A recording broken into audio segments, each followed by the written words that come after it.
Assalamualaikum warahmatullahi wabarakatuh. Alhamdulillahirabbil alamin wassalatu wassalamu ala asyrofil anbiya'i wal mursalin wa ala alihi washabihi ajma'in. Puji syukur kepada Allah Subhanahu wa taala.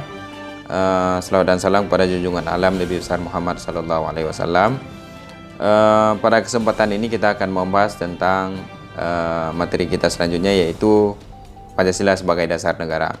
Di mana kita tahu bahwa Pancasila itu merupakan hasil kesepakatan kita rakyat Indonesia secara keseluruhan. Secara sejarah kita sudah tahu di mana sejak Indonesia itu belum dikenal, belum ada namanya, kita masih terbentuk dari kerajaan-kerajaan, ada kerajaan besar dan ada kerajaan kecil, di mana kita pada saat itu dijajah oleh bangsa yang lain. Kita kenal dengan bangsa atau negara Belanda dan negara Jepang pada saat itu. Karena penjajahan itu timbullah satu kesepakatan bersama untuk mendirikan sebuah bangsa, menyatukan kerajaan-kerajaan yang ada di Indonesia dahulu menjadi sebuah bangsa dan negara yang dikenal dengan Indonesia, atau yang sebelumnya juga dikenal dengan Nusantara. Itulah dasar historis atau sejarah berdirinya bangsa kita yang kita ketahui secara bersama-sama. Jadi bicara tentang Pancasila sebagai dasar negara, teringat apa yang disampaikan oleh Soekarno bahwa Pancasila adalah satu alat pemersatu bangsa yang juga pada hakikatnya satu alat mempersatukan dalam perjuangan melenyapkan segala penyakit yang telah dilawan berpuluh-puluh tahun. Kemudian Pancasila sebagai dasar negara dapat dimaknai bahwa Pancasila berkedudukan sebagai sumber dari segala hukum di Indonesia.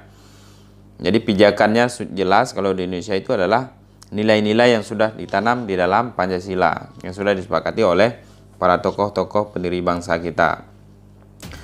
Secara yuridis, kita bisa melihat kedudukan Pancasila sebagai dasar negara itu terlihat di dalam dua sisi. Yang pertama, Undang-Undang Dasar 1945, dan yang kedua ketetapan MPRS nomor 20 MPRS 1996, di mana di dalam Undang-Undang Dasar 1945 menyebutkan bahwa maka disusunlah kemerdekaan Indonesia itu dalam suatu undang-undang dasar yang terbentuk dalam susunan negara Republik Indonesia yang berkedudukan rakyat dengan berdasarkan kepada ketuhanan yang Maha Esa. Jadi jelas sekali yang disebutkan bahwa di mana dalam pembukaan Undang-Undang Dasar 1945 itu menyebutkan langsung bahwa kedaulatan rakyat itu dengan berdasarkan poin-poin Pancasila yang disebutkan satu persatu dalam pembukaan Undang-Undang Dasar 1945. Kemudian secara yuridis, dasar Pancasila sebagai dasar negara Republik Indonesia bisa kita lihat juga melalui ketetapan MPRS nomor 20, di mana pada ketetapan tersebut menyatakan bahwa Pancasila sebagai sumber pandangan hidup, kesadaran dan cita-cita, hukum serta cita-cita moral yang meliputi suasana kebatinan serta watak dari negara Indonesia. Lalu bagaimana hubungan proklamasi kemerdekaan dengan pembukaan Undang-Undang Dasar 1945? Kita tahu bahwa pasca dilakukannya proklamasi oleh Soekarno-Hatta pada tanggal 17 Agustus 1945, langsung pada tanggal 18 Agustus 1945 itu ditetapkan Undang-Undang Dasar 1945, kemudian juga ditetapkan Presiden dan Wakil Presiden yang merupakan realisasi bagian daripada kedua proklamasi. Kemudian pembukaan hakikatnya merupakan pernyataan kemerdekaan yang lebih terperinci dari adanya cita-cita luhur yang menjadi semangat pendorong ditegakkannya kemerdekaan dalam bentuk negara Republik Indonesia atau dalam bentuk negara Indonesia merdeka, berkedaulatan, bersatu, adil dan makmur dengan berdasarkan asas kerohanian Pancasila. Dengan demikian, sifat hubungan antara pembukaan dan proklamasi yaitu memberikan penjelasan terhadap dilaksanakannya proklamasi pada 17 Agustus 1945, memberikan penegasan terhadap dilaksanakannya proklamasi 17 Agustus 1945 dan memberikan pertanggungjawaban terhadap dilaksanakannya proklamasi 17 Agustus 1945. Hubungan antara Pancasila dengan pembukaan Undang-Undang Dasar Negara Republik Indonesia tahun 1945 juga secara formal kita bisa melihat bahwa menunjuk tercantumnya Pancasila secara formal di dalam pembukaan yang mengandung pengertian bahwa tata kehidupan bernegara tidak hanya bertopang pada asas sosial, ekonomi, politik, akan tetapi perpaduan dengan keseluruhan asas yang melekat padanya, yaitu perpaduan asas-asas kultural, religius, kemudian asas-asas kenegaraan yang unsur-unsurnya terdapat di dalam Pancasila. Secara material, hubungan Pancasila dengan pembukaan Undang-Undang Dasar 1945 secara material adalah menunjuk pada materi pokok atau isi pembukaan yang tidak lain adalah Pancasila. Oleh karena itu, kandungan material pembukaan Undang-Undang Negara Republik Indonesia tahun 1945 yang demikian itulah maka pembukaan Undang-Undang Negara Republik Indonesia tahun 1945 dapat disebut sebagai pokok kaidah negara yang fundamental. Bila mana proses perumusan Pancasila dan pembukaan ditinjau kembali, maka secara kronologis materi yang dibahas di BPUPKI yang pertama-tama adalah dasar filsafat Pancasila, baru kemudian pembukaan. Bicara tentang pembukaan Undang-Undang Dasar 1945, ini tidak terpisah dengan disahkannya Undang-Undang Dasar 1945 itu pada 18 Agustus 1945 oleh PPKI. Kemudian apa saja isi dari Undang-Undang Dasar 1945 itu? Yang pertama itu ada pembukaan, kemudian yang kedua ada batang tubuh, dan yang ketiga itu ada penjelasan. Undang-Undang Dasar 1945 pertama kali diundangkan dalam Berita Republik Indonesia tahun 2 nomor 7 tanggal 15 Februari 1946.